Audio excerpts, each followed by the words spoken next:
right, I'm going to go ahead and call this work session to order regarding increasing youth success and an update on 90% by 2020. Let's go ahead and do an introduction starting on this side. Dyson. Crystal Kennedy. Pete Peterson. Suzanne LaFrance. Felix Rivera. Trevor Stores. Brett Banks. Michelle Brown, United Way. Glenn Nielsen, Anchorage School District. So just to provide a quick frame, and then I'll turn it over to our presenters. So as we just got finished with, we've been working as an assembly on our goals and different areas that we want to work on. And in public safety, in that one pillar that we want to work on, we really decided, sort of put it top and center, that we wanted to work on ACEs, and we wanted to work on things that we could do to prevent future crime and to stabilize our youth. And so that was a really important discussion that we had. And again, I want to thank Fred Dyson for really pushing us in that direction, because I think it's really critical for future generations that we really look at those investments. So with that, I will go ahead and turn it over to our fabulous presenters. Right. Well, good afternoon, and thank you for this opportunity. As I mentioned, I'm Trevor Stores. I'm with an organization called Alaska Children's Trust. We are a statewide organization focused on the prevention of child abuse and neglect. And thank you to Michelle and her team reaching out to us, asking us to take the lead on talking about adverse childhood experiences, or otherwise known as ACEs. I have about 15 minutes. These type of presentations are usually about 2 hours. So this is going to be quick, fast, and furious. I'm going to give you the basics, but there's all kinds of information. As I always say, if you just Google adverse childhood experiences, you'll get tons of info. But we'll at least set the stage. Okay? So what is ACEs? So adverse childhood experiences was coined through a study by Dr. Anda and Dr. Folletti through the CDC, Center for Disease and Control, Center on Disease Control, my apologies. And it's based on a study of 17,000 patients. Most studies of this type maybe have a few hundred or maybe a couple thousand. Having 17,000 patients is really phenomenal and really sets the stage and actually allows this study to be projected upon the entire nation, and we can actually use this data locally to do some projections. And what this study starts to really explore is understanding the impact of trauma on brain development. What happens when somebody experiences trauma? And I'll go into explaining the types of trauma to help folks understand. But I really wanted to start understanding the brain and the synaptic density. 0 to 3 is the highest, most influential time in a child's life in brain development. At birth, as you can see, it's just a small amount. Those is brain activity and the connectivity. When we're born to wake up and then sleep, eat, and then the thing that none of us like to do is having to change the diapers because we keep filling them. But as we start to age, as we move to that age 3, and then definitely by age 5, our brains are like sponges. We always talk about kids are like sponges, and that's because their brain is. There's so much activity going on. They're just absorbing. And through continual interaction with infants, that's actually what encourages that brain development. And then over time, so by age 3, about 80% of the brain is developed. By age 5, it's between 90 and 95%. And then they have another growth when they're teenagers, hence why they sleep so much. Puberty, and you start seeing some pruning. So it's like a tree, gets really big and bushy, and then the synapses that aren't being used get trimmed. And actually, dogs can learn new tricks, but that is one of the reasons why it's hard to teach old dogs new tricks, is because the synapses have been pruned back. The mouse does not work. So when we start talking about stress, trauma. Excuse me. Yes. I've seen stuff that brain development will keep growing until mid-20s. Yes. Is that Correct. credible? It is the only thing that we develop as an infant that we're born with that continues to develop after birth and goes till Men are until about age 26, and of course, women are always ahead of us. They're around 24. So you're correct. Thank you. All other organs grow, Yep, but they I don't got it. develop, but the brain does. So there's 3 types of stress. There's positive, tolerable, and then toxic. When we get into toxic, that's when adverse childhood experiences happen. But positive, it's those times when you just experience some stress, you got scared for a moment as an infant, or you just need some food. It starts to build up in your system that you develop skill set to be able to deal with it. It's very positive, it's very natural. Then you have those tolerable. This is when it's more serious, you have a temporary stress response buffered by supportive relationships and protective factors. So it's a higher level. You just had your first breakup with the love of your life. We all have experienced that. It's tolerable, but we all thought it was the end of the world. We had our friends around us. We're able to manage it and get through it. And then you have toxic. What toxic is, and this is the difference, it's prolonged. So it's not this one-time thing. It's experiencing high level of stress over and over and over again. And I don't mean once a month. It's on almost a daily basis or every other day basis. I'm going to come back to this because I think it's really important to then define that. So when we think about it, ACEs, one, they're common, and these are the types. So you have abuse and neglect and household dysfunction. This is the 10 ACEs that they used in the study. And I want to preface, these are not the only adverse childhood experiences that exist. So for myself, I would never classify myself as having any of these ACEs. However, from about the age of 6 to at least 18, I was excessively bullied, threatened physically, because I was different from all the other boys. Because of that, I don't fall under this, but we know through other research bullying. Also, historical trauma. Whether we're talking the impacts over history that the Exxon oil spill has had on communities, whether we're talking within the Alaska Native community, we think about the impact of the residential schools, how they still play within families today, that historical trauma. So it's not captured, no research can capture everything. But they looked at 10 things. Physical abuse, sexual abuse, you see them there. Household dysfunction, you have substance use, parental separation or divorce. What this really means is not that a single parent is not a good parent. It means that they are at a disadvantage compared to a family of 2 incomes, access to resources and supports for the family. I'm just going to go back.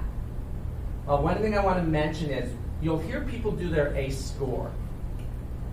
Understand that this study was multi-pages, multi-questions related to topics like this, but people will go through and do their score going, I was physically abused and I had a parent incarcerated, so I have a score of 2. Other people may say 3, because also one of my parents also had mental illness. They'll say score of 3, and you'll see that. But to go back, we talked about that toxic stress. What happens? Normal scan of the brain, an abused brain. This scan comes out of with children out of Eastern Europe. So this is a scan of a child that had was left alone, was isolated, experienced high level of abuse and neglect. And as you can see, brain activity. So think back of those neurons we were talking about and synapses. They're not active because they weren't stimulated. That's what happens in abuse. Whereas with the normal brain that's not experiencing that and having the appropriate interaction, they have all kinds of activity and they're absorbing. So what does this all mean in relation? So let's go back to what the study first found out. ACE scores. This is the number of ACE categories. So did somebody have 0 ACE, a score of 1, 2, 3, or greater than 4? You're going to have up to 10. This is, out of the study, the percentage of individuals. Now, one of the things I want to stress on this is out of Kaiser Permanente. These are people with health insurance. We know people with health insurance, majority of them are white, middle class, and educated, and definitely are male. Although in this study they made sure it was 50-50, and there are some people of color and varying education, but the majority of the people are middle class white. So just imagine if our ACEs numbers fall here, when you start adding those who don't have health insurance, don't have the same access to resources and supports, what their score could be. So this is the number. You can see 26 over about a quarter of the population are 3 or more. Then you add 2 ACEs. It's not far off of 50% of the population is experiencing 2 ACEs in their lifetime. And do understand this is up to the age of 18. Anything that happens is not being counted because we're looking at impact as a child. Now, one of the things we did do here in the state of Alaska is we actually did our own ACEs. There is a survey out there called the Behavioral Risk Factor Surveillance Survey, and for 3 years straight, the state of Alaska was collecting ACEs data through adults reporting. So this is Alaska, and what you see in red is from that last slide, the original study.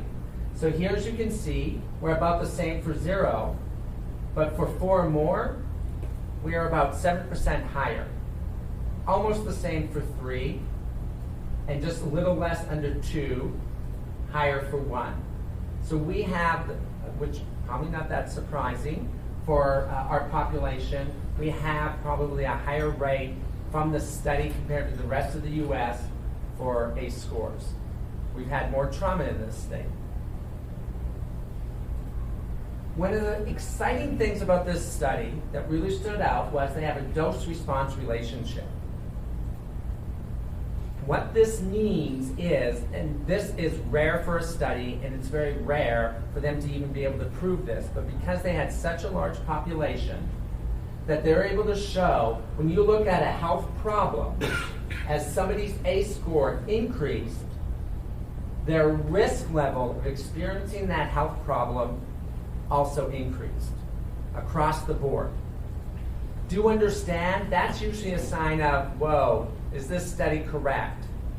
They, the researchers, double-checked, as well as outside sources made sure and still came back to show that this is a dose response. So we know when an adult has experienced 4 or 5 ACEs, the likelihood of them experiencing one of the issues, and we'll be going through this, compared to somebody who has no ACEs, is much higher. Any questions on that? The last sentence, say it again. Somebody who has a higher ACE score is at greater risk of experiencing any of that physical, social, all right, behavioral ills. And what's a dose mean in this? That's what a dose relationship means. Dose means that as you move up this scale, you will automatically also increase in this scale. What's dose mean? That's what it means. No. Somebody explain to me. Well, dose response means that when you look at statistics, when you're moving along this plane and it increases, it will also automatically, dose responses, it will evenly also, not evenly, that would be the wrong word, it will also increase on this plane, on the X and Y axis. What's the Y-axis? That's the ACE score, and you'll see, I'm going to hold it, and you'll see some examples, and I'll be able to give you a What's the definition of the word dose? I'd have to look that up in Webster. Is it the step between one ACE and the next ACE? So yes, as you expect these to go up, it automatically, you'll see an increase also on the x-axis. And Ms. Kennedy, did you have a question? Yeah, well, I'm just going to kind of go further out then. So if there were 6 ACEs, you would expect the health problem number to be up above 55%. It will It start will be to see, another yes. step up Yeah. and have even greater health problems. Yes. Okay. Okay. Whoops. That's not Dose what I wanted. means the number of recent experiences. So here's a great example. So when you look at smoking compared to ACEs, early smoking initiation, current smoker, and then having COPD. So as you can see, in most relationships, although COPD, and nothing's ever 100% perfect, but as you can see, the first square is 0 ACEs, 1, 2, 3, 4, and 5. For those who have greater ACEs, like 5 or more, the likelihood of early smoking initiation is exceedingly high because they use smoking as a self-healing process. It's a coping mechanism. Life is part of, the circle of life is made up of trauma. There's different things, whether you lose your first game, loss of a loved one, car accidents, loss of job. We experience trauma in our life, positive, tolerable, and toxic. However, that life is glued together by resilience. Some people use Elmer's glue to get through life, like smoking, maybe alcohol. It holds life together, but over time comes apart. Where others, and we'll talk about it really quick, is around resilience. What resilience does is allows somebody to bounce back. Things like smoking, people will use as a coping mechanism. Current smokers, people that are still smoking, again, you can see those who experience levels of trauma like child abuse, parents incarcerated, being exposed to domestic violence, will have a higher rate. Yes? You know, that actually, I think this is the first time I've ever seen a connection between smoking and some kind of trauma. I mean, I think anecdotally, you usually think that that's possible. That, you know, like you said, it's a soothing mechanism or a healing mechanism or whatever. But I think that's the first time I've actually ever seen anybody put those two together, relate the two. So, how long has information like this actually been investigated? So this study came out in the late 90s, and is just picking up a lot of steam across the nation. Okay. Yeah. Interesting. And if you think about smoking, just think about if you were a smoker, friends, when you felt like the stress of life, how people will smoke. I Well, would that's definitely what- see yeah. that in the helping field. Let's look at some others. Diagnosis with asthma, and just when you see the Alaska imprint up there, this is specific to Alaska, whereas the others are related to the general study. So this is asthma. Really? Think about what stress does to the immune system. I'm going to go quick. Alcoholism.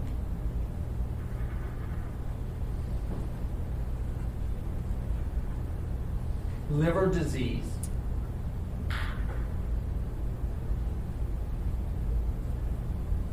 Suicide. Look at the difference between a 0 and 4 or greater. You've been neglected, physically abused, family members mentally ill, and it's single family. If we look at some of the suicides and what we're dealing with, you can connect them to trauma. Perpetuating domestic violence and sexual violence is associated with high ACE scores. So domestic violence. Sexual offenders. The people that are perpetuating these things, they experience major trauma in their life. Again, kind of debunks the idea that someone may just wake up and go, you know, today's the day. Something has led up to this. Doesn't make it okay, but helps us understand how we can prevent things.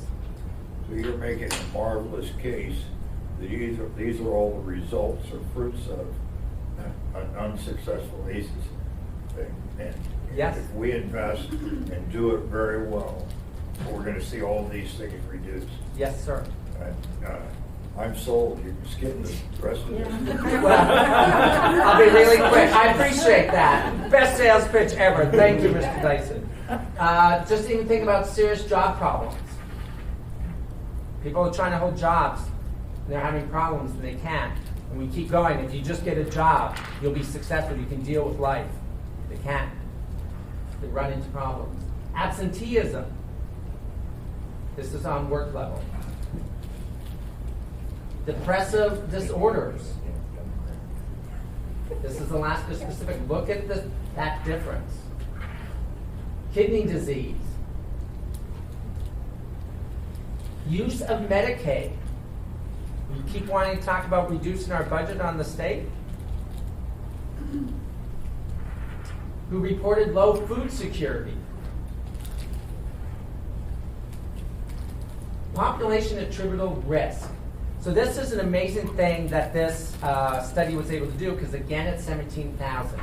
So this is indicating that those with 2 ACEs or more, that there is a 23.7% chance that they will experience diabetes.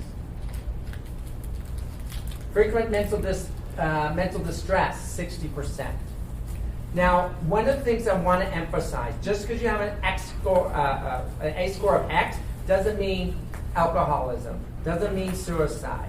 But your risk of experiencing, if you don't get the knowledge, the resources, and the support to manage that, the resilience to be able to use not Elmer's glue, but crazy glue, something solid, to keep that life together, that's what the likelihood of experiencing. Ms. LaFrance? Thank you, Mr. Chair. Quick question, frequent mental distress, what all does that include? I'd have to look back at the question, but they're just feeling high level of stress, anxiety, mentally, or just feeling, I'll say mentally unhealthy, just kind of like, oh, I'm feeling really tired physically, mentally they're feeling the same, that high level of anxiety. And they're just in distress. Addiction disorders as well? No, addiction would have been separate. And there's attributable relationships for all of them. We were just showing some of them. Thanks. Boys with an A score of 6 or more are 46 times as likely to use IV drugs. We know. So what does this mean? Kind of getting to what you were saying, Mr. Dyson, was you got a drip in the ceiling. You can just put a bucket there. A bucket is having corrections, the police force, clean needles, harm reduction program. That's just catching. If you really want to fix it, you don't tape it. You don't just put a towel around a pipe.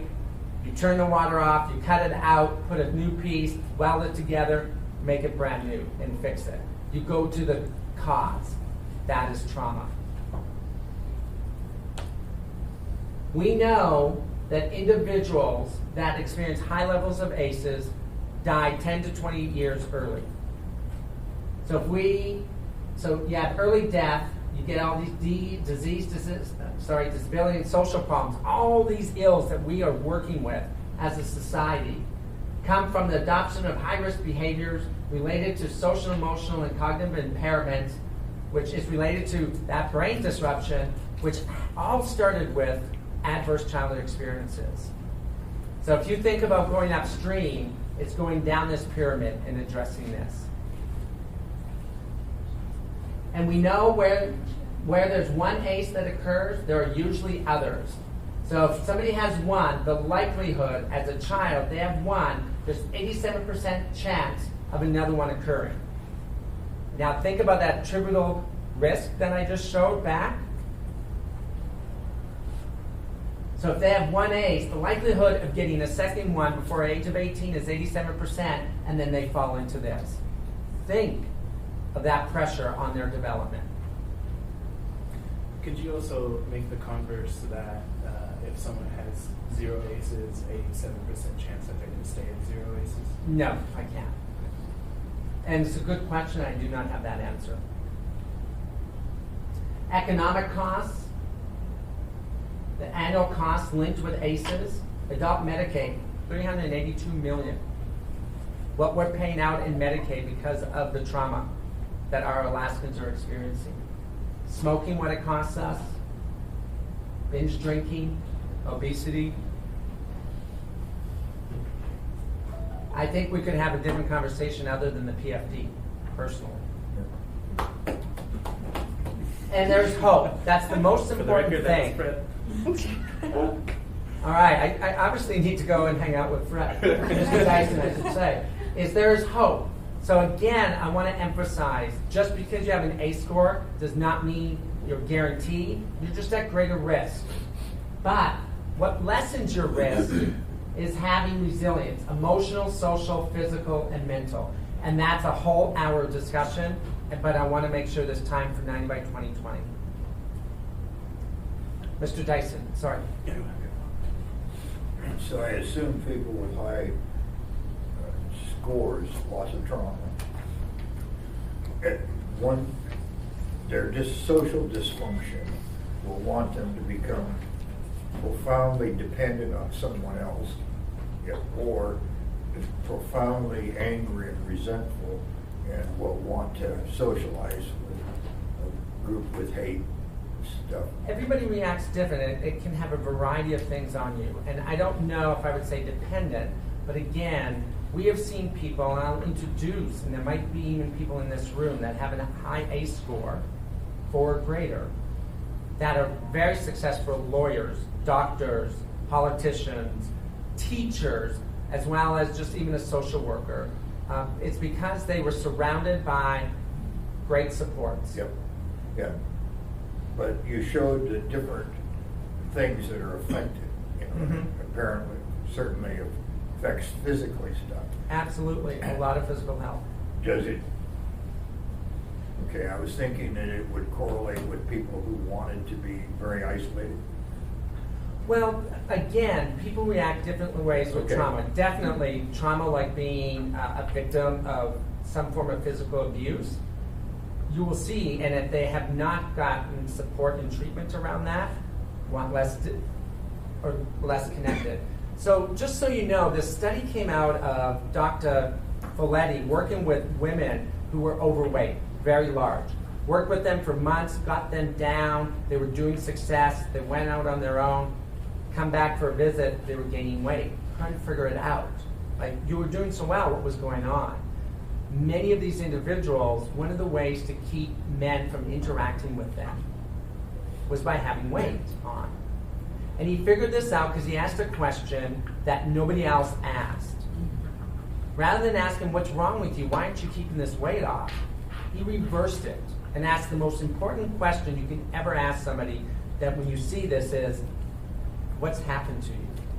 He got these individuals to start sharing, and the commonality was there was major trauma, usually from a male, whether it be domestic violence, sexual assault, or even child abuse from the father. And one of the things they found was the greatest way of safety was not being attractive, so men didn't interact. And when they started losing weight, they got attention. Created anxiety because their mental health and that experiences that they've had were never addressed. So they started putting on weight because that was their safety mechanism. Thank you. You're welcome. I think I went over 15 minutes and I appreciate that space. Yeah. And I think Ms. LaFrance had a question. Oh, I'm sorry. I Oh. keep looking this way. Oh, no, just a quick comment. Thank you. That was excellent. Really appreciated your presentation yesterday at the Thread Summit Oh, thank you. as well. And I just wanted to mention that the health department has a copy of Resilience. The movie. Yes, and as far as ending on hope and everything, there's some really great examples of the things that can be done at classroom level that really help to address like kids who have these higher ACEs scores. It is really empowering and uplifting. I know they're doing trainings over there for all the staff, so I encourage you as assembly members to maybe reach out to them and see if you can participate and get much more in depth than my 15 minutes, or look at the video and let me know. I can also get you things. So with that said, I will give this to you.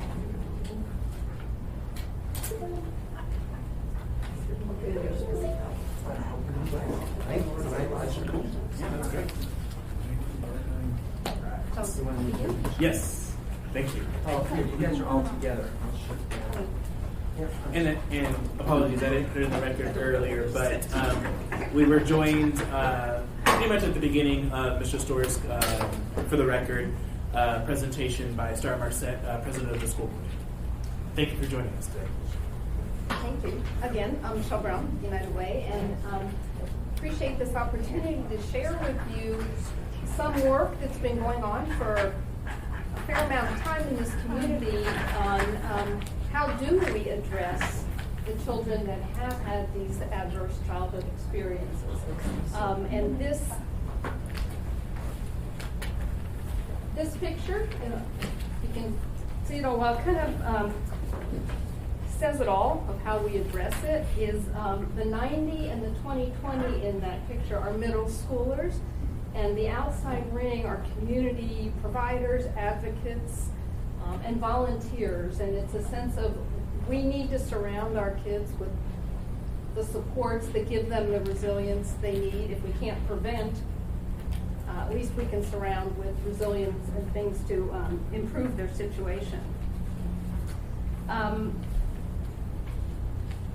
When we all think about graduation, high school graduation, as kind of our benchmark towards launching adulthood, but it's a lot more than that. It's also a well-documented predictor of positive economic and social outcomes, including, as the chair said, preventing future crime.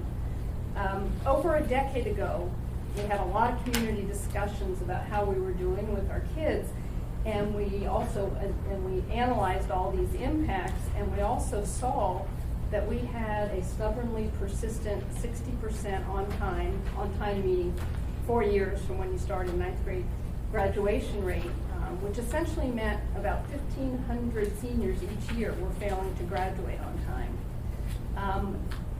When we looked at this kind of impact of that, and this was actually somewhat before a lot of the ACEs work was as well known as it is now,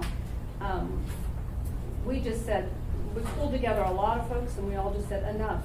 We cannot keep this situation. What are we going to do differently to get better results for our kids? So before I describe that differently, I just want to share for a moment where we are now. Today, the graduation rate is over 80%. That's 20 points higher than it was when we began this. If you include the 5-year graduation rate, we're at 86%. If you add in GED earners, Job Corps, and Alaska Military Youth Academy graduates, we're getting close to 90. And so if you think in terms of that 1,500 seniors I mentioned earlier, now it's down to about 375 who are not making it in 4 years. That's 1,125 difference. That's a pretty sizable difference. And by the way, there's a state study that showed, I think if you have 4 or more ACEs, you're 250% less likely to graduate. There's the second line, the bottom line of that is economically disadvantaged students, because as you'll see, we've been concentrating there because by virtue of the circumstances in those young people's lives, they tend to have far more ACEs, and that rate has been actually growing at an even faster pace. How did this all come about? And that's, well, first, before I say that, I want to say, at the same time, ASD set very bold goals for themselves and have been working diligently to meet them. We set, in the community collaboration, we set kind of what we thought was a moonshot of, getting from 60% to 90 by 2020, and then we came together and figured out how we're going to do this. We realized we had to hone in on 3 major areas. Which kids really need the most attention? What is it they need? And how are we going to deliver that effectively and efficiently? So I think this bell curve, if you think about how our kids are doing in Anchorage, and it tracks very nicely with what Trevor just described, is if you look at the right side of that bell curve, you have the kids who by luck or circumstance have a lot of positive supports in their life and few or no adverse experiences. The big bulge is the bulk of our kids who, they may have a few ACEs, but they also have some supports, and they need some boosts, but they're generally going to go okay. If you look at the left side of that, those kids in the middle, by the way, benefit greatly from the terrific youth-serving organizations we have in our community, because they have a village of caring adults around them. But if you look at that left side, There's a segment of children who with significant challenges, the kids with multiple ACE experiences, and they have few protective factors in their lives. So, and we have learned that we need to concentrate on those kids, and those kids need special attention. They need something more than what we have been doing as a community, which is give people referral slips to services. They need much more hands-on attention. Second thing way to look is, what do they really need? From ASD, they clearly need the academic and social emotional development skills that get loaded at school. But research tells us that anywhere between 50 and 75% of youth achievement is attributed to things that happen outside of school, what's happening to them at home and in the community. So for kids to stay on track, we're looking at the whole thing from birth, cradle to career, we call it. To stay on track, it's the upper part of the top part of that arrow. That's where they need to progress steadily. It's like you can't fall behind at any point or you're going to stay behind. You got to progress that whole way. And that's what the schools focus on. But in order for the kids to succeed along that track, they need the things that are on the bottom side of that arrow. And those are the family and community supports, the resiliency factors, protective factors that will help them achieve those academic benchmarks. And so the success of those academic benchmarks really does hinge on how well we load those factors below those benchmarks. In ACES parlance that you just heard, that would be about providing protective factors and mitigating any adverse consequences that they've had.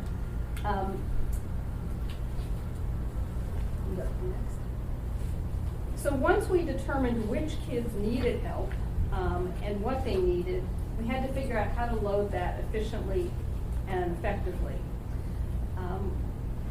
We call this, and you have this in your packet so that you can read it a little more clearly, we call this simply right support for the right kid at the right time. We've been very good in this community at what we call program rich but system poor. There's lots of good services out there, but we have not really had a good system to make sure that we get those right services to the right kid when they need it, continually on their entire 18 years to reach adulthood. So together with ASD, we analyze school data such as attendance rates, academic proficiency, dropout rates, and graduation rates. And we quickly saw that the economically disadvantaged students were consistently performing at the lowest levels on those factors. And their circumstances were often the ones that led to them having had more adverse childhood experiences. We then recognized that our normal behavior, which is kind of what I would call passive referral system, works fine for the kids in the middle of that bell curve, but it doesn't work for these kids who have had these more intense adverse childhood experiences. They need a stronger system where we all come together and support them. For those kids, we needed early identification, we need individualized assessment of need, and we need to have wraparound supports that build on those protective factors and help them deal with challenges in a positive way. Traditional approaches to do that have not been either feasible because they're very expensive or necessarily complete. So for instance, there were early efforts to put social workers in schools. That's pretty pricey. And what we have found out though is they were still just making referrals, and that's really not enough. And because there wasn't often money for the family to get the service when it was needed, there was no access to funding to get those services, so it was an increasingly tight list of free services that could be available for referral anyway. So we pivoted to an idea of using a community liaison and working with ASD to design policies, procedures, and funding across multiple entities to build on our community assets, but to actually deliver a much more tailored level of support to our kids. So, for instance, what we would do is analyze in the lower schools, and you'll hear in the elementary schools, and you'll hear a little bit more about this in a minute. ASD would identify the students with chronic absenteeism, and then ASD staff, community liaison, and the child and family would identify, what are the barriers for the child attending, and how do we solve this problem. And this cycle is then constantly repeated. It's identifying the kid, figuring out the right support, making sure that support happens. So it's a navigation to get that support, funding it if need be, and then ASD continues to check, is that student back in the normal groove, making progress, and so on. So it's a complete cycle. In order to do this, we had to create cross-sector partnerships. As I said, we were program-rich, but we were system-poor. And so we formed a leadership team through a multi-sector to figure out how do we get out of our silos and deliver a consistent performance with our kids. There's a lot of factors that went into, a lot of principles that guide that work, but I won't go into those now in the interest of saving time, but happy to share those with you later. So this work, as mentioned, is cradle to career, and you saw very poignantly from the synapse group how important this is in early childhood. There's a phrase that you didn't use it, Trevor, but I've just always loved it. With the synapses, it's called synaptic exuberance, and that's because they grow so fast in that 0 to 3. And so that is an incredibly important body of work, and there's a lot going on. We aren't going to talk about that today because we were asked to talk a little bit more about our intersection with ASD for the students in there, but would love to come chat with you with our many great community partners on the work going on there.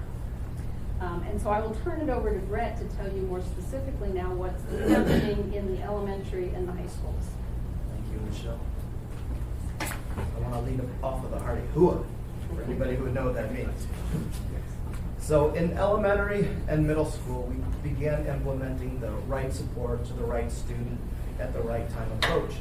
Known as Community Plus schools, it started in 2013 with 2 pilot schools and has expanded to 13 schools today.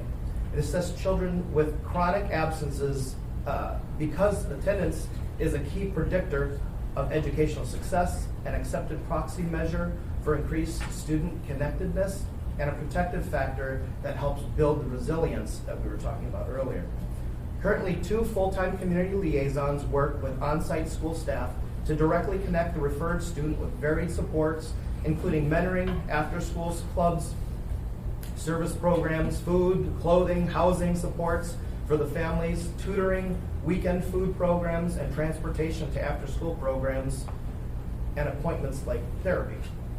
There are more students to be served in the current sites, and there are more schools who would like to participate. Excuse me. Sir. Yeah, Mr. Fox. How many of these schools are Title I schools? Do you know that information? 8 out of 12. 8 out of 12? Okay, thank you. You're welcome. So the results. For the most, it's all right. I'm gonna find my slide here. All right. So the results for the most recent 2 years, we have the data for the Anchorage academic year 2017-18 and 2016-17. The chronically absent students receiving supports ended up outperforming the general population's overall attendance rate at their schools. Super exciting. 93% of the chronically absent students who received 2 or more supports and 84% who received 1 support met or exceeded the district's attendance goal, far better than the general population at the schools.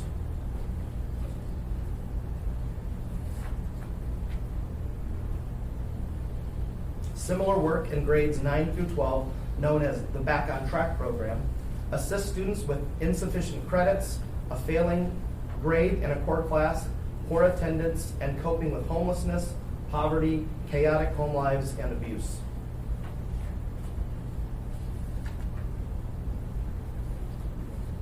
Coming from all Anchorage high schools, those students most in need of academic credit recovery and additional supports get tailored wraparound help. Students stay and back on track as long as they need to recover their credits, then return to their home school. Some seniors grow up attached to their classmates and staff and choose to walk in the back on track graduation rather than their home school's graduation. Special relationships are built through a lot of hard work and a lot of tough love. Of the 270 high school students we served last year, 98% were economically disadvantaged, and the majority of students were from minority, underserved communities. To give you a little better idea of the challenges they faced, 144 of those students were in the migrant education program, and 96 of the students were in Child in Transition, which works with students who are homeless.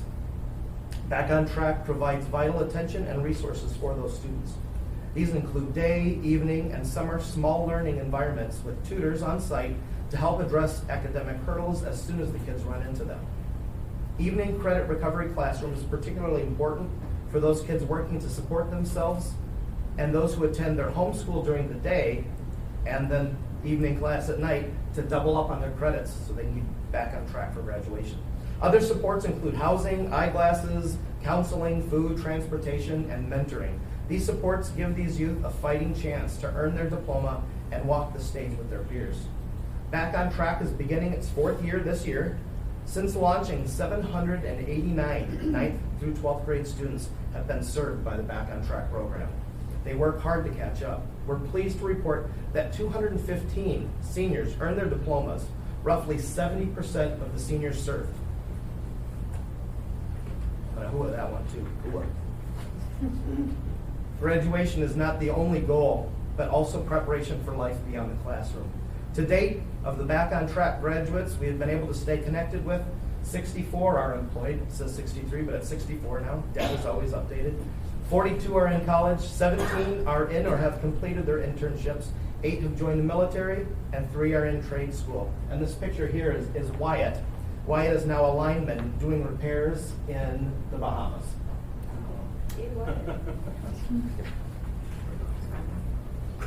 Repairs, that's a good place to do them.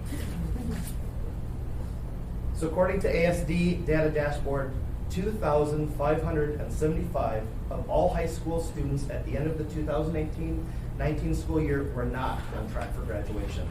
Of those, 1,742, or 68%, were also economically disadvantaged and therefore eligible for the Back on Track program. So what's next, as we're hitting 2020, is we're going to continue working deeply with ASD to embed this process and scale it up as best we can. And we are, although we've made great strides, we're not really we would not be satisfied even if we're at 90. And people keep producing more kids, so we've got to be looking at this as a continual cycle. ASD and the 90 by 2020 leadership team are going to be having community meetings and conversations to have the community really come together and say, what does a diploma need to represent? What should it stand for in this community? What skills, attitudes, behaviors, attributes does a ready to launch young adult need to have? And then from that body of knowledge we gain from the community, we will be able to do our next strategic plans. So that's what's next. We have 2 guests from ASD and ASB. I'd like to hear from them. Sure. And actually, before Ms. France. Thank you, Mr. Chair. A question on the Community Plus schools and Back on Track program. Yes.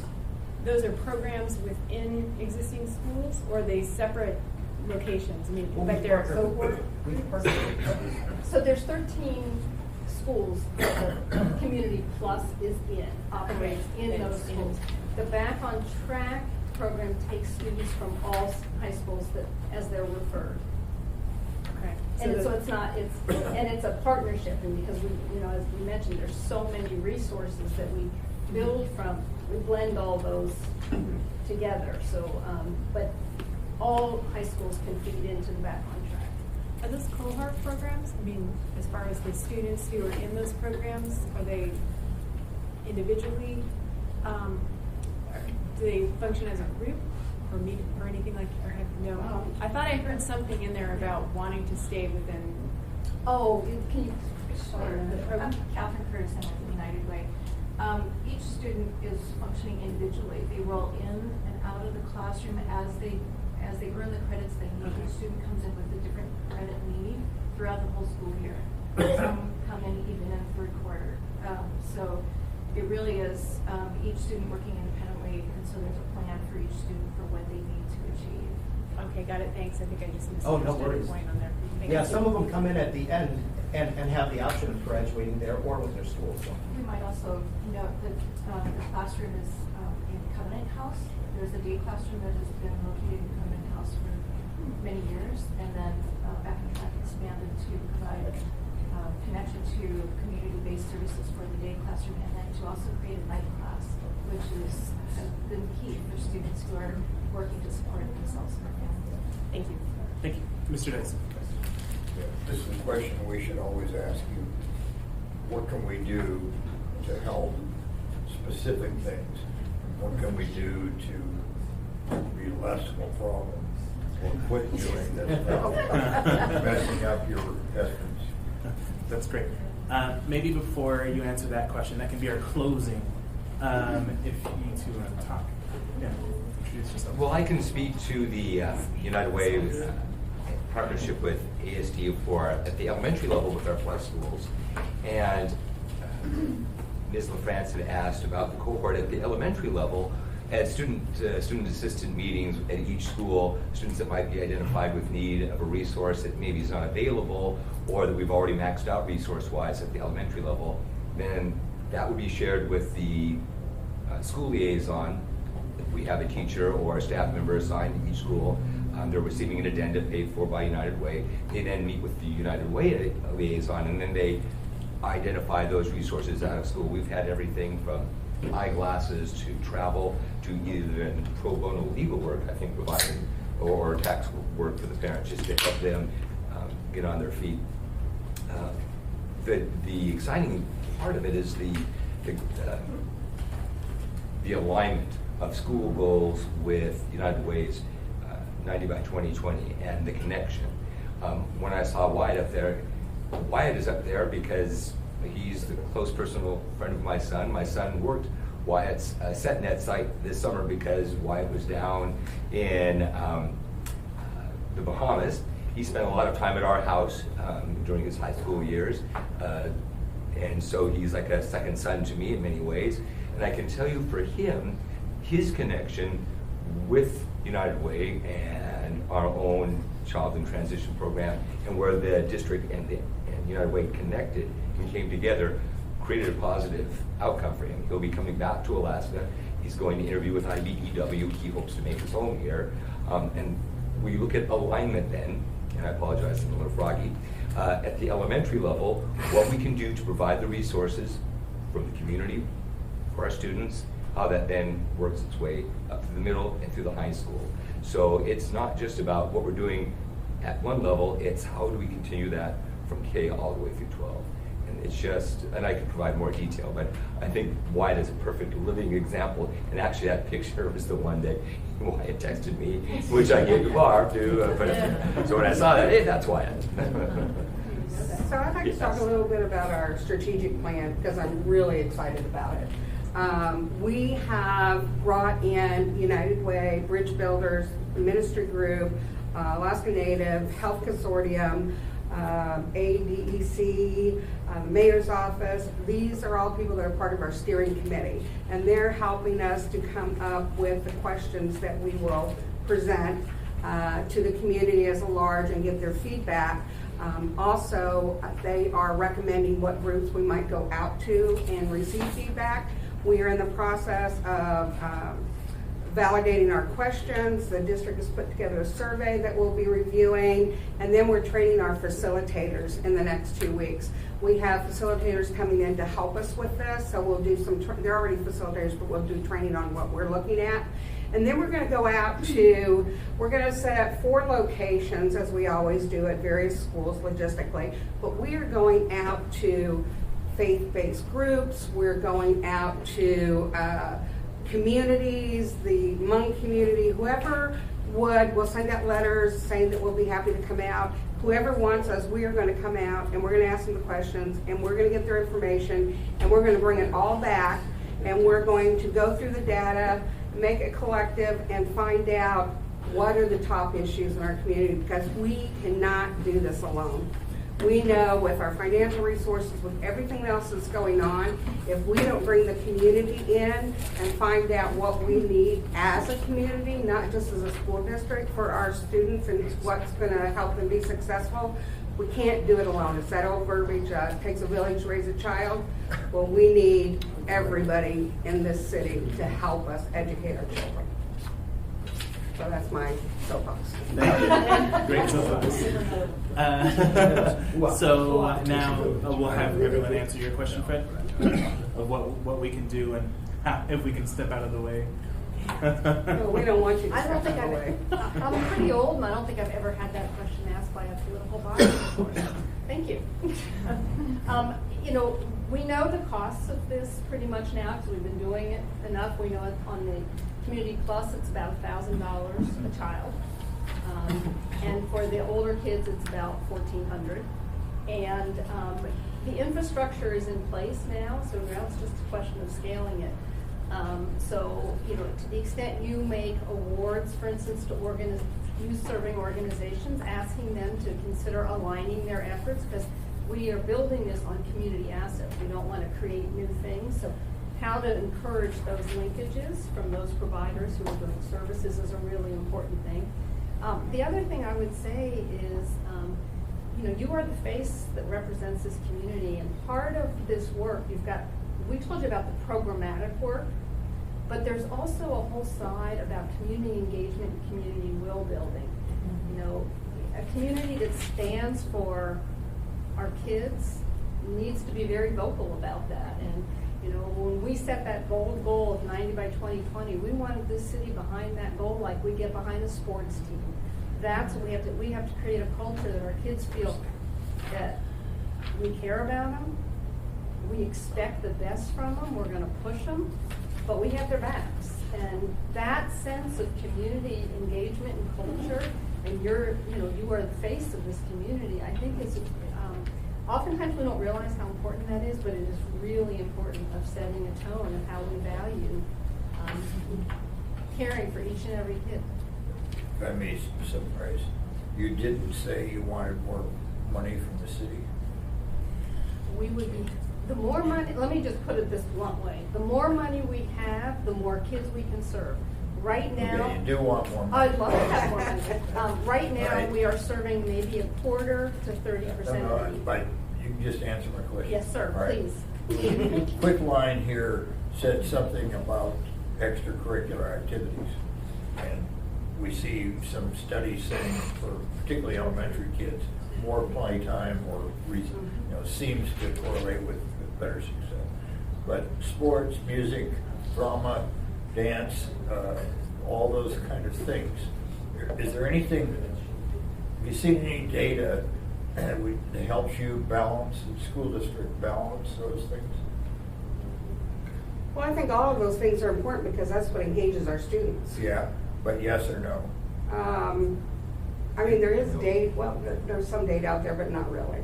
So if you're talking about during the school day, that's a goal you have to make. But there is data that shows that students who have meaningful opportunities to engage in extracurricular things, it doesn't matter what they are, whether it's sports, music, whatever their passion is, students who have that do considerably better. Thank you. After school programming, just after school programming.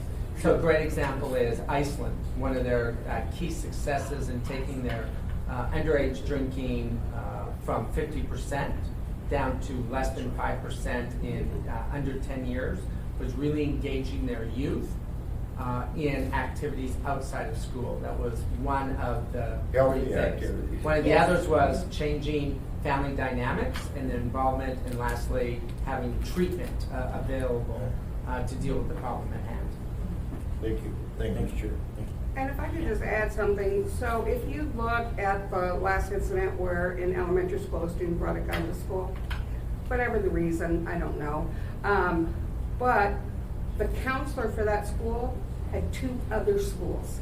So she was responsible for 3 schools and wasn't even there when it happened. So how can we have, I know we're training staff to recognize this, but we also have classrooms that are 33 or more. So how do you have a teacher be responsible for identifying those issues when they're just trying to teach and manage the classroom? I mean, we're asking more and more of our teachers. We need counselors and social workers in our schools. It'll help with our ACEs, what we're looking at. I mean, these are the things that are important to also supplement or add to what we're already doing. And special ed.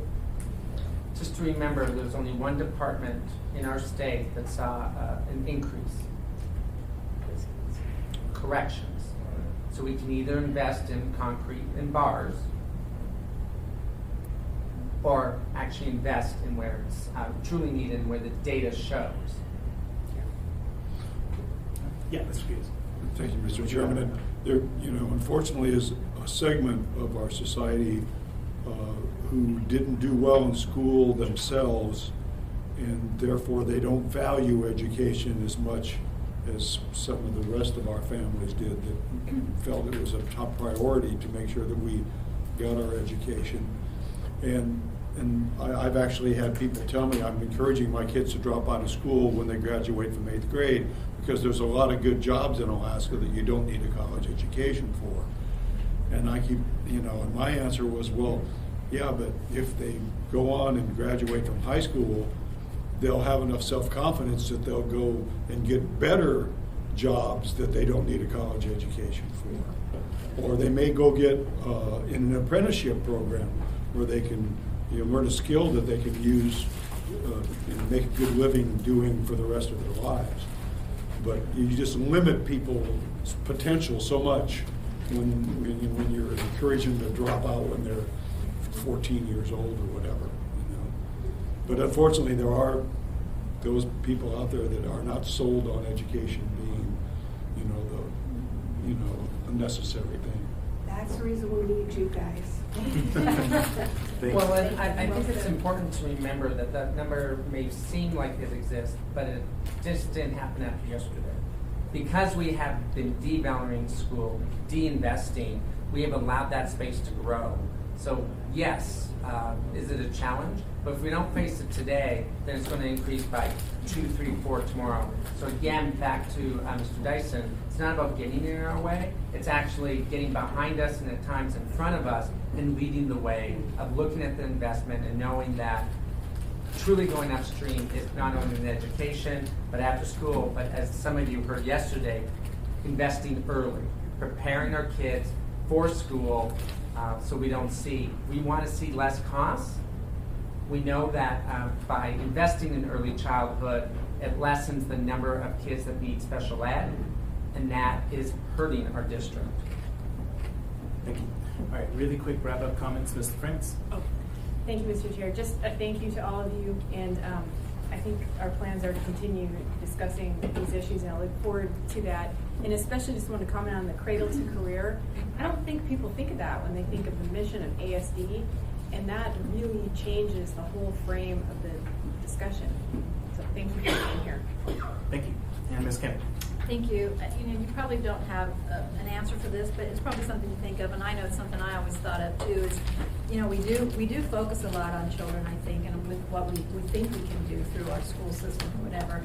But in a lot of cases, we're dealing with broken people, broken parents, dysfunctional families, and have you ever been able to figure out how to really broaden your perspective a little bit, or get some other entities involved in that? I know I volunteered quite a few years as a court-appointed special advocate, so when we had children in state custody, it was always about fix the parent. Don't protect the child, but go fix the parent. And I think that's something that we don't really focus on, and maybe we haven't found a good way to do that yet, but it was one of those, I'll just throw it out there, and I don't know what kind of conversations are going on, but it seems to me that government or school districts can only do so much, and we want to do those things, and we can, but the bottom Yeah. line is going to be, it's the whole family. I really appreciate that. Decision makers can get behind kids. But when you start talking, somehow there's this magical transformation on your 18th birthday. You become this thing called an adult. And then, no, it's you, the parents. So getting the kids health care, but not their parents. And all studies show if the parents don't have health care, they don't take their kids. And if you don't have healthy parents, you can't separate. I have very few kids don't have parents. And yes, there's circumstances where they don't, but we're all born to parents. And to separate them doesn't make sense. And it's helping our decision makers understand that we need to look at the family unit and not just an individual in that unit. And there is in the early childhood, there's certainly a lot of work around family engagement, because the parent is the first best teacher.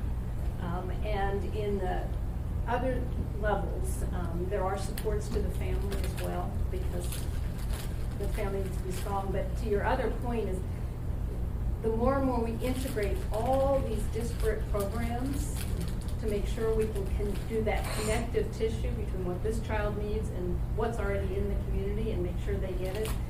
That's the heart of this community collaboration. It's really, it's like, almost I feel like sometimes we're like a general contractor. You know, you can't just have a bunch of great component pieces and expect that magically at the end of the day is going to produce this whole family.